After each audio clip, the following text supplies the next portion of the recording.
எதையாவது இழக்கும்போது ரொம்ப வருத்தமா இருக்கும். சந்தோஷப்படுறவங்களை பார்த்துருக்கீங்களா?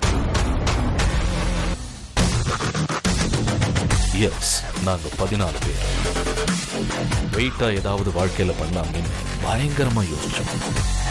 ஒரு முடிவு பண்ணி அதை அடைஞ்சே தீரணும்னு இப்ப ஸ்ட்ரைட்டா நடந்து போய்கிட்டு இருக்கோம். எங்க கோல் அச்சீவ் பண்ண நாங்க இழக்க வேண்டியது ஒன்னே ஒண்ணுதான். போக வேண்டிய இடம் இதோ பக்கத்துல கொஞ்சம் தூரம் தான். போட்டி போட்டு வெயிட்ட குறைக்கும். நீயா இதுன்னு எல்லாரும் பொறாமப்படணும். எந்த தடங்கள் வந்தாலும் ஃபேஸ் பண்ண நாங்க ரெடி. ஏன்னா எங்களோட ஒரே டார்கெட் ஒல்லி பெல்லி. மருதம் குரூப் ஒல்லி பெல்லி புத்தம் புதிய ரியாலிட்டி ஷோ மார்ச் 15 முதல் சனி மற்றும் ஞாயிறு தோறும் மாலை 6 மணிக்கு உங்கள் விஜய்.